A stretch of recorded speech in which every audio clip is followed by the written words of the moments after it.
ఇదొక విచిత్రమైన, ఘోరమైన విషయము.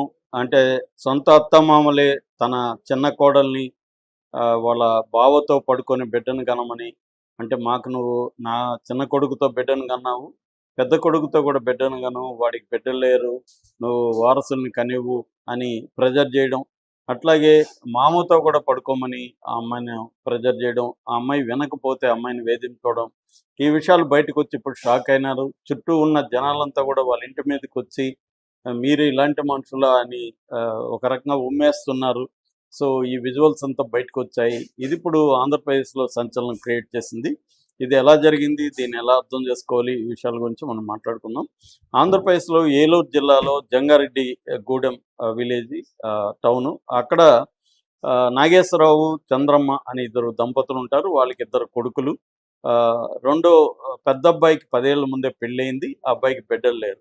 రెండో అబ్బాయి పేరు రంజిత్ కుమార్. ఈ రంజిత్ కుమార్‌కి పోలవరంలో ఉండే అమృతవల్లి అనే ఒక అమ్మాయితో 22 నెలలకు ముందు పెళ్లి జరిపించారు. అరేంజ్డ్ మ్యారేజ్ చేశారు. ఆ అమ్మాయి వచ్చి ఇక్కడ కాపురం చేస్తుంది. ఆ అమ్మాయికి ఒక బాబు పుట్టాడు. 1 ఇయర్ బాబు ఏజ్. సో, మొన్న ఏమైందంటే ఈ రంజిత్ కుమార్ 10 రోజులు బయట ఊరు వెళ్ళాడు. సో, ఈ అమ్మాయి ఒకటే ఉంది. అది ఉమ్మడి కుటుంబం. బావ వీళ్ళందరూ కలిసే ఉంటారు.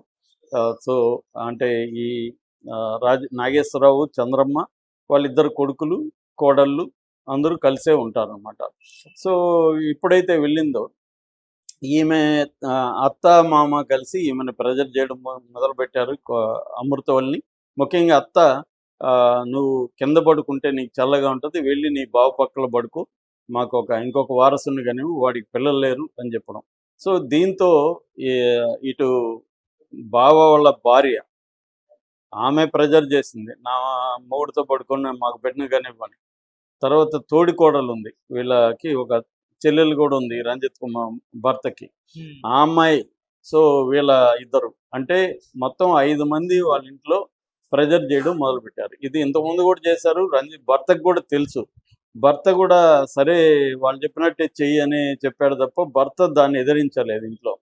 సో, అంటే వీళ్ళ ఇంట్లో ఏందంటే ఈ తల్లిదండ్రుల కమాండ్ ఎక్కువగా ఉన్నట్టు కనబడుతుంది. వాళ్ళు చెప్పినట్టే మిగతా వాళ్ళందరూ కూడా నడుచుకుంటున్నట్టు కనబడుతుంది. వచ్చిన కోడళ్ళు గావచ్చు, కొడుకులు గావచ్చు, కూతురు గావచ్చు అందరూ గూడా. సో, ఈమెకి అది నచ్చలేదు. ఈమెకి భర్త మీద ఇంట్రెస్ట్ ఉంది తప్ప బావ మీదనో ఇంకొకటో లేదు. సో, దాంతో ఆమె ఆహ్, వ్యతిరేకించడం మొదలుపెట్టింది. ఎప్పుడైతే వ్యతిరేకించిందో వీళ్ళ భర్త ఎళ్ళిపోయినాక ఈ అమ్మాయిని ఏం చేశారంటే ఆ అమ్మాయి వాళ్ళ 1 ఇయర్ బాబు ఇద్దరిని ఒక గదిలో ఏసి బంధించేశారు. ఆ గదిలో టాయిలెట్ లేదు. ఆ గదిలో పవర్ లేదు, నీళ్లు లేవు, ఫుడ్ లేదు. అలాగా 10 రోజులు బంధిస్తే ఈమెకి పిచ్చెక్కిపోతుంది. అరుస్తా అలాగా కిటికీలో నుంచి ఇది చేస్తే ఎవరో విన్నారు. విని అక్కడ దగ్గరలో మహిళా సంఘం ఒకటుంటే, ఆ మహిళా సంఘం వైస్ చైర్పర్సన్ మండెం లక్ష్మి అని ఆమెకి చెప్పారు. సభ్యులకు కూడా చెప్పారు. దాంతో వాళ్ళు రంగంలో దిగారు. వాళ్ళు వచ్చి పోలీసుల్ని పిలుచుకొనొచ్చి ఈ అమ్మాయిని బయటికి తీసుకొచ్చారు. దాంతో మీడియా కూడా రంగంలో దిగింది. మొత్తం ఆ అమ్మాయితో కూడా మాట్లాడారు. ఆ అమ్మాయి ఏడుస్తూ మొత్తం చెప్తుంది. "పోయి నువ్వు అక్కడ పడుకొని బిడ్డని కనివ్వు" అని మా క అత్త, తోడికోడలు, తర్వాత ఆడపడుచు, మామ వీళ్ళందరూ నన్ను ప్రెజర్ చేస్తున్నారు. నా భర్త కూడా నన్ను సపోర్ట్ చేయట్లేదు. మొన్ననే నా పుట్టింటికి కూడా నేను దీనికోసం వెళ్ళిపోయినాను. వెళ్ళిపోతే పుట్టింటోళ్ళు సర్ది చెప్పి వీళ్ళకి చెప్తాంలే అని చెప్పి మళ్ళీ ఇక్కడ దించారు. సో, ఇట్లా నేనిక్కడ ఉండలేకపోతున్నా. నాకు భయంగా ఉంది. వీళ్ళు ఏం చేస్తారో అనేది ఆమె ఏడుస్తూ చెప్తుంది. మిగతా గ్రామంలో ఉండే పక్కన వాళ్ళందరూ గూడా వచ్చేసి వీళ్ళ ఇంటి మీదకి చాలా ఇంత దారుణాలు ఎట్లా చేస్తారు మీరు అని చెప్తే వీళ్ళేమో ఏడుస్తున్నారు. అత్త ఏడుస్తుంది. "మాకేమీ తెలీదు సార్" అని డ్రామా ఆడుతుంది. మరి అంత భయం ఉండేది ఎందుకు చేస్తావు? వాళ్ళ అమ్మ నాన్నకి కూడా ఈ అమృతవల్లి అమ్మ నాన్న కూడా బెదిరించారంట వీళ్ళు అత్తమామలు.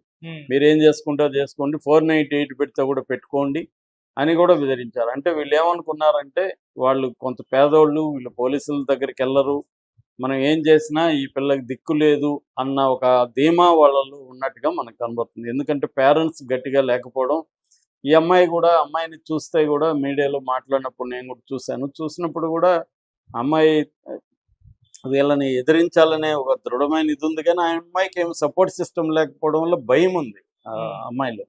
సో దీన్ని ఎలా ఎదిరించాలి, ఎలా దీన్ని డీల్ చేయాలో అమ్మాయికి చేత కావట్లేదు. ఎందుకంటే ఇప్పుడు ఇదంతా చేస్తే వీళ్ళు బయట పడేస్తారు, నేను నా బిడ్డతో ఎక్కడ బతకాలి అన్న ఒక భయం అమ్మాయిలో కనిపిస్తుంది. ఎందుకంటే తల్లిదండ్రుల నుంచి సపోర్ట్ లేదు, భర్త ఘోరంగా ఉన్నాడు, ఇంకా వీళ్ళందరూ ఘోరంగా ఉన్నారు.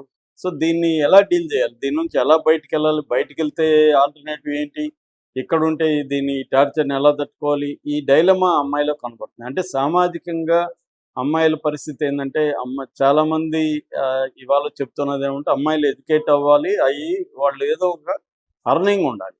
అర్నింగ్ లేని గృహిణుల్లో ఈ ప్రాబ్లమ్ చాలామంది ఎదుర్కొంటున్నారు. నేను చాలామంది ఎడ్యుకేటెడ్ వాళ్ళలో కూడా చూశాను. వాళ్ళు చదువుకొనుంటారు, కానీ ఆ స్కిల్స్ గానీ ఏమీ డెవలప్ అయి ఉండదు. ఎప్పుడో చదువుంటారు. వాళ్ళు మెల్లగా ఫస్ట్‌లో ఏందంటే పిల్లల్ని చూసుకోవాలి, ఇల్లు చూసుకోవాలన్న దీంతో ఉంటారు.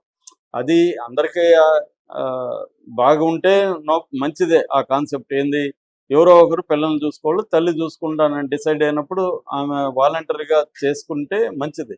అలాంటి వాళ్ళని మోర్ గౌరవం ఇచ్చి, మోర్ రెస్పెక్ట్ ఇచ్చి వాళ్ళని జాగ్రత్తగా చూసుకోవాలి. కానీ ఇక్కడ ఇట్లాంటి ప్రాబ్లమ్స్ వచ్చినప్పుడు ఇప్పుడు ఈ అమ్మాయికి ప్రాబ్లం ఏంటి, ఇంట్లో సపోర్ట్ లేదు, ఒంటరిగా బతికే పరిస్థితి లేదు, బాబుని తీసుకెళ్ళి తనకు ఫైనాన్షియల్ సపోర్ట్ లేదు, మనుషుల సపోర్ట్ లేదు, వీళ్ళని ఎదుర్కోలేము. ఇది దీని నుంచి నేర్చుకోవాల్సింది ఏంటంటే ప్రతి అమ్మాయి కూడా, సో పెళ్ళైనా అవ్వకపోయినా తను సొంతంగా అర్న్ చేసుకోవాలి, స్కిల్స్ డెవలప్ చేసుకుంటుండాలి, ఫైనాన్షియల్గా డిపెండ్ కావద్దు. ఫస్ట్ థింగ్, ఫైనాన్షియల్గా నువ్వు భర్త మీదో ఇన్లాస్ మీదో డిపెండ్ అయితే మిగతా అన్ని విషయాల్లో కూడా నువ్వు సరెండర్ అయిపోవాల్సి వస్తుంది. వాళ్ళు దాన్ని అలుసుగా తీసుకొని కంట్రోల్‌లో చేయడం మొదలుపెడతారు. రెండోది ఏంటంటే మనం ఉమ్మడి కుటుంబాలు పోయినాయి సినిమాల్లో గ్లామరైజ్ చేసి చూపిస్తుంటాం. ఉమ్మడి కుటుంబాల్లో ఎక్కువ సఫర్ అయ్యేది స్త్రీలే. స్త్రీల మీద విపరీతమైన burden, emotional burden, physical burden అన్నీ కూడా ఉమ్మడి కుటుంబాల్లో పడేది ఎక్కువ ఎవరి మీద అంటే స్త్రీల మీద. సో ఇక్కడ కూడా అదే కనపడుతుంది. ఇది ఉమ్మడి కుటుంబం కాకుండా ఈ రంజిత్ భర్త, ఈమె, బాబోయ్ గారిని సపరేట్‌గా ఉంటే ఈ ప్రాబ్లమ్స్ అంతా ఉండకపోవు. ఎప్పుడైతే ఈ కుటుంబంలో ఉందో, భర్త ఎప్పుడైతే అంత డైనమిక్ ఇది కాడో, సో యాక్టివ్‌గా లేడు, దాంతో అతను కూడా వీళ్ళ అమ్మా నాన్నకి, వీళ్ళ అన్నకి సరెండర్ అయిపోయాడు. దాంతో ఈ అమ్మాయి మీద కంప్లీట్ ప్రెషర్ పెరిగింది. అట్లీస్ట్ ఇది కొద్దిగా బయటకొచ్చి ఇప్పుడు ఇదైంది. ఇప్పుడు ఈ అమ్మాయికి కూడా ఏదన్నా ఒక లైవ్లీహుడ్ చూపించాల్సిన అవసరం ఉంది. ఎందుకంటే ఇంకా వాళ్ళతో ఉండలేనిది ఈ అమ్మాయి. సో అమ్మాయి ఇప్పుడు ఇండిపెండెంట్‌గా బతకాలంటే it is also a struggle for her. దాంతో కనీసం ఈ మహిళా సంఘాలు రంగంలో దిగారు కాబట్టి వాళ్ళేమన్నా ఆమెకి లైవ్లీహుడ్ కల్పించడం, కొంత సపోర్ట్ ఇవ్వగలిగితే ఆమె మెల్లగా మళ్ళీ జీవితాన్ని నిర్మించుకోగలుగుతుంది. లేదంటే అమ్మాయి కూడా చాలామంది చేసినట్టుగా బిడ్డను చంపేసి తను చనిపోదాం అన్న యాంగిల్‌లోకి వెళ్ళిపోయే అవకాశం ఉందన్నమాట. Okay. Thank you so much sir.